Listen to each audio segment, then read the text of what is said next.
Mesdames, Messieurs, je vous adresse le salut très fraternel de l'ensemble des parlementaires insoumis, en particulier de celui qui m'accompagne, Arnaud Le Gall, qui est notre vigie devant les événements sénégalais, et puis mes camarades que vous voyez parmi vous avec leur drapeau.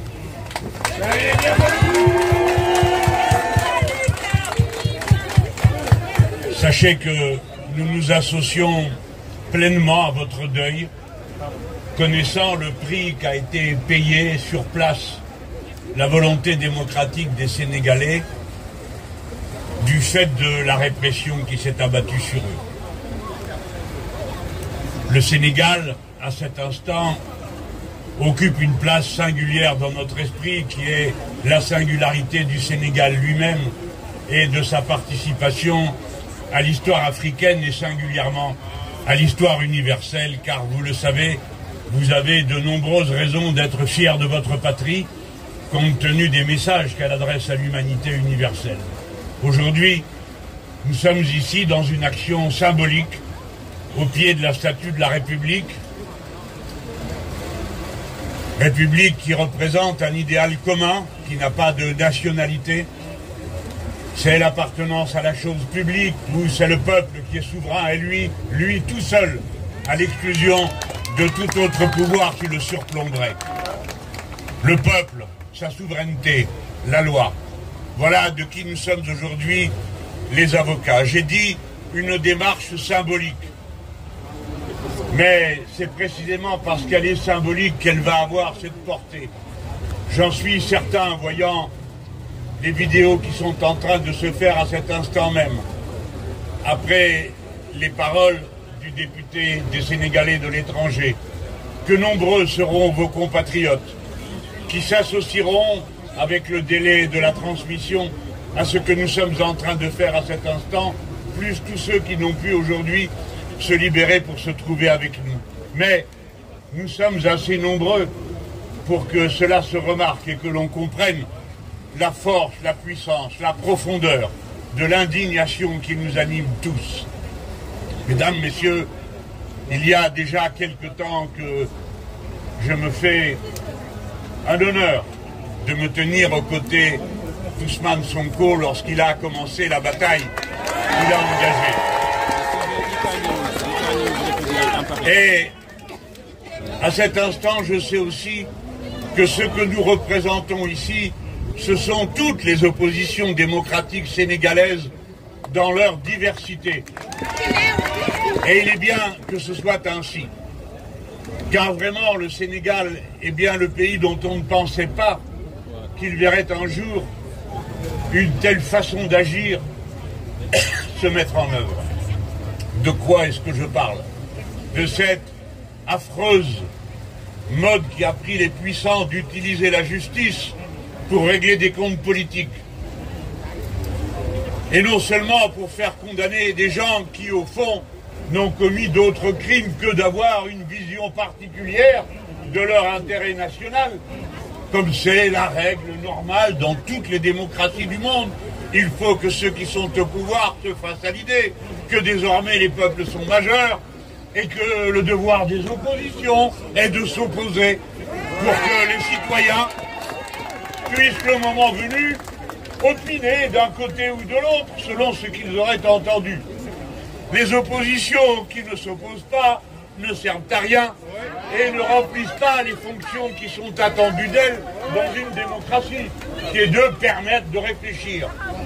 Dès lors, il n'y a pas de mots assez fort pour flétrir cette façon d'aller chercher dans la justice les moyens d'abattre les messagers pour faire cesser l'émission du message.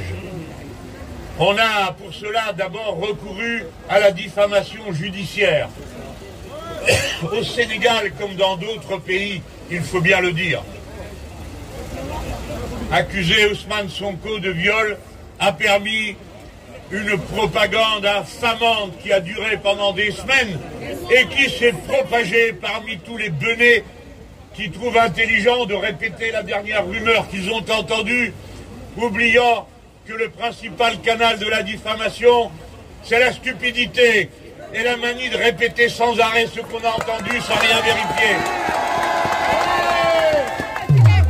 Après, il a bien fallu renoncer à cette accusation. Et voyez-vous, ce qui apparaît dorénavant, c'est que les apprentis tyrans ne brillent pas par leur culture. Merci.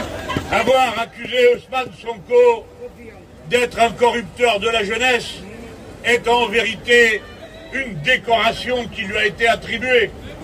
Car le dernier cas connu dans cette situation, c'est celui du philosophe Socrate. Et depuis, les gens ont renoncé à utiliser un tel chef d'accusation tant il était porté de manière illustre par quelqu'un qui l'avait souffert auparavant. Monsieur Macky Sall n'a pas dû entendre parler de Socrate ni d'une manière générale de philosophie. Eh bien, offrez-lui les uns les autres quelques œuvres de Platon et peut-être même la République pour qu'il en apprenne quelque chose et qu'il en retire des enseignements sur l'art de se comporter dignement quand on est à la tête d'un grand peuple digne. Et puis maintenant, le voici mis en prison. Je n'évoque que son cas, mais vous comprenez que j'en fais en quelque sorte l'emblème de toutes les accusations stupides qui sont portées contre tous ceux qui sont en prison aujourd'hui, quelle que soit leur étiquette politique, puisque nous les défendons à cette heure, tous, quelles que soient leurs opinions. Bref, voici maintenant Ousmane Sonko accusé d'avoir diffamé un ministre, et c'est la raison pour laquelle il est en prison et inéligible. Eh bien, avec une telle accusation, je crois que M. Le Gall, moi-même et les 75 députés insoumis, nous serions tous en prison en France, et je ne doute pas que certains aimeraient bien, mais ça ne s'applique pas plus en France qu'au Sénégal, que l'absurdité et la controverse qui parfois passe par des mots qui débordent, mais nous sommes tous aussi assez cultivés pour savoir que parfois la violence verbale est un heureux substitut à la violence physique, ce que devrait comprendre le président Ouad, puisque précisément lui, le président Sall, puisque précisément lui n'en tient pas compte et abat plutôt que ne combat ses opposants. Voilà pourquoi toute cette situation est pénétrée de falsifications qui déshonorent ceux qui les ont organisées, contraignant les Sénégalais, qui devraient pouvoir s'exprimer librement et choisir qui ils veulent comme président ou présidente de la République sans qu'il y ait à redire, car le peuple en définitive est souverain. Il peut lui arriver de se tromper, mais telle est la vertu de la loi et des élections, c'est qu'elles permettent de se corriger d'une élection à l'autre. Si on enlève à la force de la loi et aux élections cette puissance, c'est comme si en sorte on les vidait de toute réalité et de toute leur utilité. Voilà pourquoi nous voulons des présidents et non des monarques, c'est que précisément parce que nous pouvons en changer. Voilà toutes les raisons qui me conduisent devant vous. Et j'ai le sentiment d'accomplir un devoir particulier. Je sais que je suis le citoyen d'un pays qui a eu et qui a encore maintes fois des comportements qui ne sont pas acceptés par les peuples d'Afrique, à juste titre. Et je voudrais que les Sénégalais n'en viennent pas à confondre la France avec ceux qui souvent parlent en son nom, hommes d'affaires, corrupteurs, intervenants de toutes sortes. La France, ce sont aussi les consciences libres comme les nôtres, qui protestent contre l'injustice, qui protestent contre les attentats, contre la démocratie, qui se tiennent à vos côtés. Et en toutes circonstances, vous vous souviendrez, vous les plus jeunes, que la solution à tous les problèmes est toujours la même. C'est le peuple. Le peuple n'est jamais le problème. Il est la solution. Les puissants sont souvent le problème et rarement la solution. Tout cela, nous le savons et nous le pensons.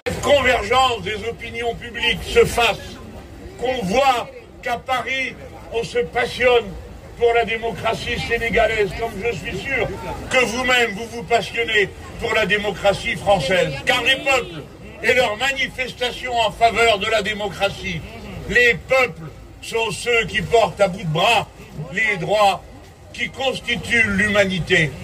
Les droits universels qu'à cette heure, vous autres Sénégalais rassemblés ici, vous illustrez à Paris comme vous le feriez si vous étiez à Dakar ou dans les autres grandes communes du Sénégal. Voilà ce que nous sommes en train de faire. Et c'est pourquoi je voudrais dire que si nous ne le faisions pas, combien de fois nos dirigeants s'en passeraient? Car après tout, à cette heure, le cœur se serre aussi pensant au massacre qui a lieu à Gaza. Et nous nous rappelons que la France, comme le Sénégal, ont signé la convention de 1948 contre les génocides et que nos dirigeants n'ont pas honoré leur signature. À cette heure, ils laissent commettre un crime épouvantable, alors qu'il est dans leurs mains et dans leur pouvoir d'y mettre un terme immédiatement. Puissants du monde, vous apprendrez bientôt que les peuples sont toujours les plus puissants et qu'ils ont toujours le dernier mot, que rien ne brise leur résistance, ni leur volonté toujours d'aller au bout. Il n'est d'autre souverain que le peuple, il n'est d'autre droit que les droits universels qui nous instituent comme un seul et unique peuple humain, quand bien même nous sommes organisés à juste titre en nation avec notre représentation démocratique. Gloire à vous tous, Sénégalais, qui avez pris le temps de vous rassembler. Gloire à la démocratie, liberté pour les prisonniers politiques, amour pour le Sénégal. Jean-Luc jërëjëf kontaan nañu jërëjëf Jean-Luc jërëjëf kontaan nañu jërëjëf Jean-Luc jërëjëf kontaan nañu jërëjëf Jean-Luc jërëjëf kontaan nañu jërëjëf Jean-Luc jërëjëf kontaan nañu jërëjëf Jean-Luc jërëjëf kontaan nañu jërëjëf Jean-Luc jërëjëf kontaan nañu jërëjëf jërëjëf kontaan nañu jërëjëf.